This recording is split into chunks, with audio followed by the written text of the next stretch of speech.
Welcome to the night shift. Thank you for watching. Hit subscribe. I post 2 videos weekly. I, a pizza guy, intercepted a kidnapping during a delivery. I deliver pizza and I've been having a really busy night, non-stop back and forth without any time to even pause and take a leak. I'd been so busy that I wasn't really thinking about bathroom breaks, but we're also going through a bit of a heat wave in our area, so I've been drinking copious amounts of water.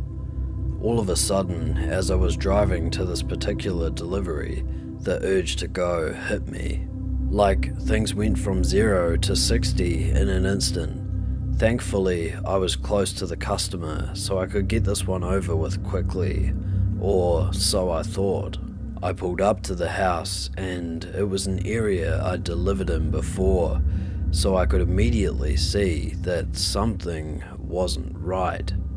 All the lights were off in the house, not even the glow of a television or anything. It was extra apparent because the streetlight closest to the door happened to be out of order, and on top of it all, the block was dead quiet. Maybe they just liked sitting in the dark, or they were out back in the yard. Whatever. I just didn't want to get out of my car and knock on a quiet house in the middle of the night around 9:30 p.m. without first checking that I had the correct address and the customer was inside. It was scorching that night, even after sundown. My car's AC is a joke, and the piping hot pizzas don't help things much, so I have to try and open the car door as infrequently as possible to keep any cool air in. I called the number the customer provided, and the voice on the other end said, kind of brusquely and out of breath, "Yeah?" I just tried to keep it clear and concise. "Hey, your pizza is out front, but there doesn't seem to be anybody home."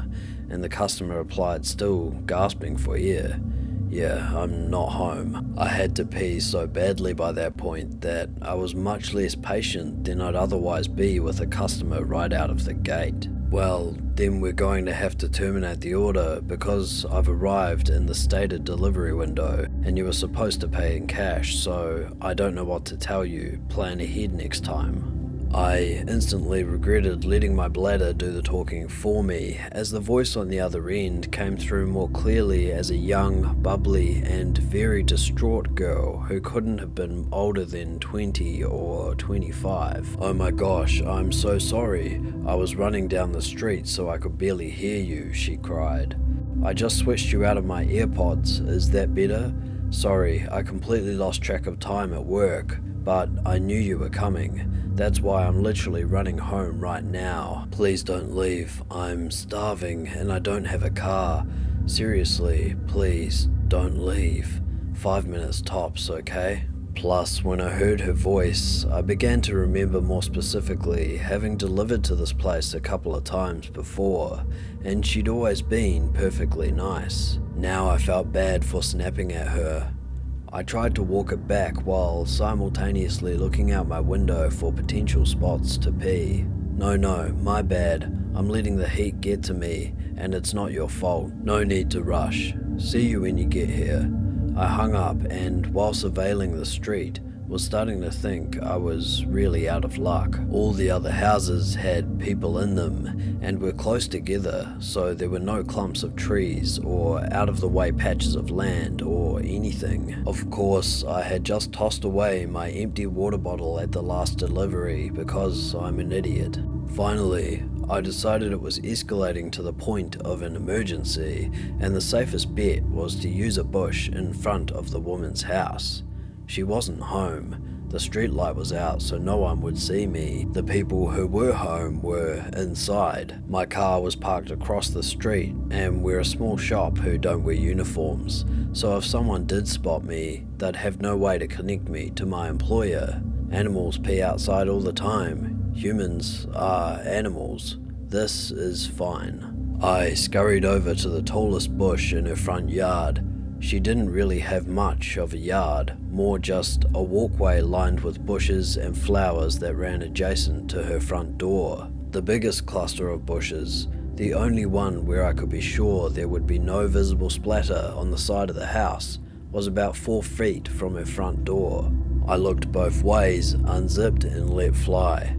After the initial millisecond of relief, I noticed the sound was way off, more like pissing on something solid than something leafy.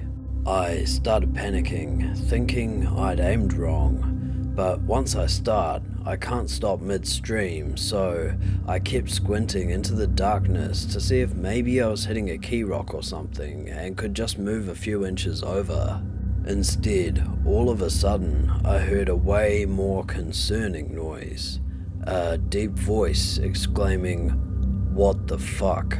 And before I could turn around, assuming I'd been caught by a neighbor, a man came leaping out of the bushes. He blew by me, brushing my golden shower off him as he did. He spit pretty emphatically on the ground, so I think I might have beamed him right in the face. I didn't see where he went after a few paces, but though this next part is a bit of a blur, I do think I remember hearing a car screech out from a bit further away after a minute. I'd gotten some night vision by that point, so I was able to make out his height, build and outfit, but only the most general details of each. I was in such shock that I didn't even put my dick away. I just stood there trying to figure out what had happened. The reality was so terrifying that my mind refused to accept it and impulsively searched for a reasonable explanation that could make everything okay. I thought, could these bushes lead to some backyard area and just look like they were against the house? Could they have been obscuring an open window? My inner voice was desperately screaming, "Bro, that man was wearing a hoodie in 90-degree weather. That was a bad man. You're in a bad situation." But the very idea that I was within inches of a guy who would be hiding in bushes at all, let alone in front of a young woman's house at night, just wasn't something I was ready to grapple with yet. I was coping by not coping. My fight or flight response totally failed me at that point, because my dumbass did the absolute last thing I should have done, and approached the bushes to try and validate this. There must have been a good reason for a man in a hoodie to be behind those bushes in the middle of the night theory. So I walked over to the side, turned on my phone flashlight, and tried to peer around the line of shrubbery. Pro tip, as scary as things may look in the dark, seeing them with a single beam of your flashlight can sometimes make it even worse. That's when I saw the bag. There was a tattered drawstring bag sitting behind the bushes, slightly splashed with pee, but I was in such a moronic daze from shock that I groped around for it, thinking, see, this is it, this will explain why he was back here. It explained it. Once I maneuvered it over and pulled it open, I saw a sharp knife, a roll of duct tape, and a bottle of pills. The delusions officially broke at that point, and all the adrenaline, endorphins, and self-preservation instincts that had been suppressed kicked in 10 times over. I became whatever the opposite of dazed is, more laser-focused than I have ever been in my life, with one singular goal: get back to my car. I dropped the bag, booked it across the street, got in my car and slammed the pedal to the floor before the door was even all the way closed. I went as far as I could, as fast as I could, until I hit a red signal. Then I pulled off to the side and realized I shouldn't be driving any more than necessary in the condition I was in. I pulled into the parking lot of a 24-hour drugstore and took a breath. I was finally calm and coherent enough to zip up and formulate a plan of action. My first lucid thought was, who do I call first, the police or the girl whose house it was? I thought about it for what couldn't have really been more than 10 seconds, but felt like an hour, and decided, okay, I am locked in my car with the engine running. If trouble starts, I can drive away. I know something's up. She might not. She needs to know not to keep walking in that direction. But as I was dialing her number, it occurred to me, What if there was no girl? I thought I remembered delivering to that house before, but what if I was wrong? What if the girl on the phone was just a decoy to get me there to rob me, or worse? Every pizza guy on the planet has seen the Evil Genius documentary by now, so I thought she called me all out of breath. She wasn't home. The whole thing was off. Can't risk it. I'll start with the cops. I called 911. The operator was very helpful in keeping me calm, because I was a complete wreck by this point. He kept assuring me that someone would be there soon. I kept telling them that they had to get there before the girl did, but I was trying to express 3 thoughts at once and really damaging my own credibility. It came out more as, "You've got to save this girl because he wasn't after me, I was just delivering a pizza. Unless they were after me, in which case there might not be a girl, but I talked to one on the phone, so you should find that girl because they used her to lure me there. But if she's real, she doesn't know about the guy, who is also real, and there could be even more guys if there's actually a girl. And you know what? Even if there isn't a girl, there might actually be more guys. I only checked one part of the bushes, so I don't actually know. But we'll know which guy is the one I saw because I pissed all over him, you know. I didn't mean to. This was back when I thought the girl was real but not home. But she might be real, so you really need to find her if she is, because the guy was real." Finally, they basically just asked me to stop talking and stay on the line. But that was when I saw an incoming call from the customer. I couldn't answer it without disrupting my 911 call, so I just ignored it. But then she sent me a text like, "Hey, I'm here, don't see you."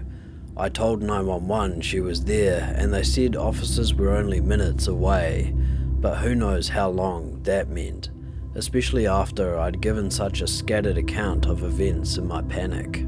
I just felt overwhelmed with guilt, because my rational mind said the odds of her being a decoy girl for some large scam targeting pizza guys were low, and the odds of her being an intended victim of a predator were high. So I put my 911 call on mute, where I can hear them but they can't hear me, and turned back, heart absolutely pounding out of my chest, compulsively muttering fuck, fuck, fuck, fuck, fuck the entire way. Then I took 911 off mute and told them I had returned to look for the girl. They weren't happy about that, but I saw her meandering past the parked cars in the street, looking to see if one was mine. I waved her down, flashing my brights. She bounced on over to the window of my car, happy-go-lucky.